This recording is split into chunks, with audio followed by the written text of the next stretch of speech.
No flashing lights, no roaring crowd, no championship belt raised in the air. Just silence, and a gated estate in Connecticut where one of the most powerful men in entertainment now lives a life almost no one sees. Because the truth is, some people don't lose the spotlight. They step out of it after they've already won everything. You've seen him before. The water spit, the cold stare, the entrance that felt more like a warning than a performance. But that version, that was only half the story. Because behind the character, behind the fame, is a man who quietly built an empire so powerful he no longer needs to be seen. This is the untold life of Triple H. But to understand the mansion, you have to understand the hunger before the luxury, before the boardrooms, before the suits and billion-dollar decisions. There was a kid in New Hampshire, obsessed with becoming something bigger than his reality. He wasn't born into wrestling royalty. No famous last name, no guaranteed spotlight, just discipline and an almost dangerous level of focus. At 14, he started bodybuilding, not for fame, for control. Because when life feels small, you build something no one can ignore. And slowly, that body became his weapon, that presence, his identity. But here's what most people don't realize. Breaking into wrestling isn't about talent alone. It's politics, it's timing, it's survival. And for years, he was just another name, another face, another man trying to be noticed in a world that forgets you overnight. Then came the moment, the shift, the decision that would change everything. He didn't just want to wrestle, he wanted to control the game. So he reinvented himself. Not louder, not crazier, smarter, more calculated, more dangerous. And that's when Triple H was born. Not just a wrestler, a strategist, a character who didn't just fight in the ring, he owned it. But power comes with a price. Always. Behind the rise were politics that fans still debate today. Backstage alliances, controversial pushes, accusations of favoritism. And one relationship? That changed everything. Stephanie McMahon. To some, it was love. To others, it was strategy. Because marrying into the McMahon family didn't just make him successful, it placed him inside the machine. And once you're inside, you don't just play the game anymore, you help run it. But here's the twist. He didn't collapse under that pressure. He adapted, evolved, and quietly started building something far bigger than a wrestling career. Because while the world saw a villain in the ring, behind the scenes, he was learning business, leadership, power. And one day, that knowledge would lead him somewhere unexpected. Not the ring, not the spotlight, but an estate in Connecticut, a place where the noise fades, where the crowds disappear, and where one of wrestling's most dominant figures lives a life that feels almost ordinary. But don't mistake silence for absence, because sometimes the most powerful person in the room is the one who doesn't need to speak. And this story, it's not about wrestling anymore, it's about wealth, control, legacy, and the quiet life of a man who turned performance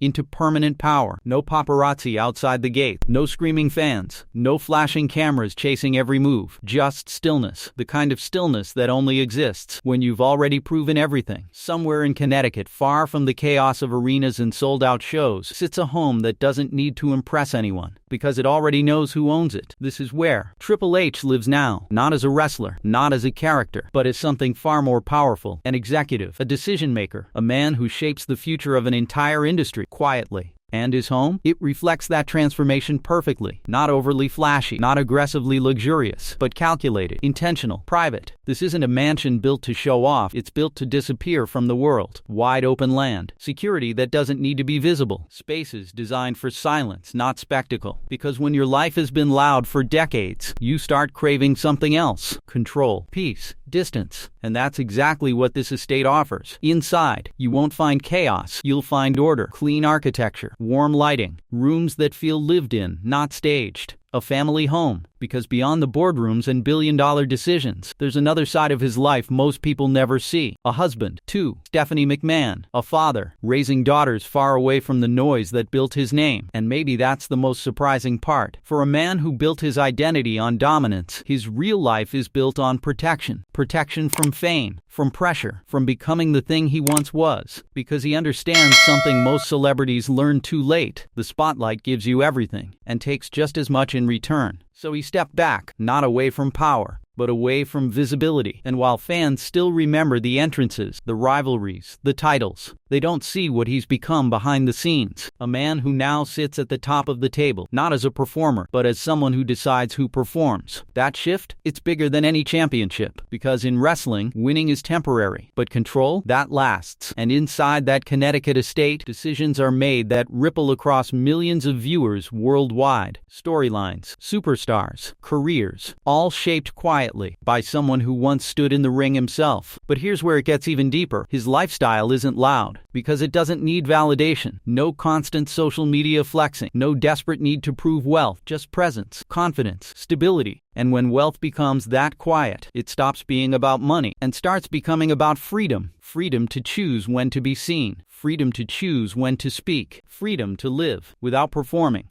And that's something most people never achieve. But don't confuse quiet with easy, because this life, this estate, this power was built on years of pressure most people couldn't survive. Injuries, politics, public scrutiny, and a constant need to stay relevant in a world that replaces you overnight. He didn't just survive it, he used it. Every rivalry, every controversy, every moment of doubt became part of something bigger, a long game. And now, he's no longer reacting to the industry. He's shaping from behind closed doors, inside a home that feels calm, but holds the weight of an empire. Because sometimes, the loudest legacy is built in silence, and the man who once demanded attention now controls everything without asking for it. Power doesn't announce itself. It doesn't walk into a room and demand attention. It sits quietly, listens, and then decides everything. That's where Triple H is now. Not in the ring, not under the lights, but in the position every wrestler secretly wants: control. Because here's the truth most fans don't fully see. The real game in wrestling isn't fought in the ring, it's fought backstage. And for years, he studied it. While others chased cheers, he paid attention to structure. While others focused on moments, he focused on system. And slowly, he moved from being part of the show to becoming the man who shapes it. But let's talk about the part people always ask about. The money. Not just salary, not just contracts, but real wealth. The kind of wealth that doesn't fluctuate with popularity. The kind of wealth tied to power. Through decades in WWE, massive contracts, executive roles, and his position inside the McMahon empire, his net worth climbed into the tens of millions. Some estimates push it even higher. But here's the twist. That money isn't what makes him powerful. Because in WWE, influence is worth more than income, and few people have more influence than him. As chief content officer, he doesn't just approve ideas, he defines direction. Who gets pushed, who gets forgotten, which storylines succeed, and which ones disappear overnight. Think about that. Millions of fans, hundreds of careers, all affected by decisions made in rooms the public never sees, and he's sitting at the center of it. But power like that always comes with controversy, because not everyone agrees with the decisions, not everyone benefits from them. For years, fans accused him of playing politics, of using backstage influence to stay on top during his wrestling career, of protecting his position. And the truth? It's complicated. Because in a system built on hierarchy, you either learn to navigate power or you get crushed by it. He chose to navigate it.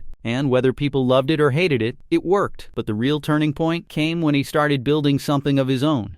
What began as a developmental territory became something bigger under his vision. A brand, a movement, a proving ground for the next generation of stars. And for a moment, it felt like he wasn't just part of WWE anymore. He was redefining it. Fans praised it. Critics respected it. And suddenly, he wasn't just a former wrestler with influence. He was a creative force. But then, everything changed. Corporate shifts, leadership changes, a new era of business decisions. And just when it seemed like his control was absolute, the ground moved again. Because power isn't permanent, not even at the top. The merger of WWE into a larger corporate structure, new executives, new priorities, new pressure, and suddenly, the game he once mastered was evolving again. But here's what separates him from most. He adapts, always has, from wrestler to villain to executive, now to something even more complex, a bridge between the old world of wrestling and the new corporate reality shaping its future. And inside that Connecticut estate, those decisions don't feel loud, they don't feel dramatic, but their impact? Massive. Because every storyline you watch, every superstar you cheer, every moment that trends online, there's a chance it passed through his hands first, quietly approved, quietly shaped, quietly controlled. And that's the part most people never see. Not the entrances, not the championships, not the drama, but the silence, where the real power lives. Because at the highest level, you don't need to be the face anymore. You just need to be the one who decides what the world sees next.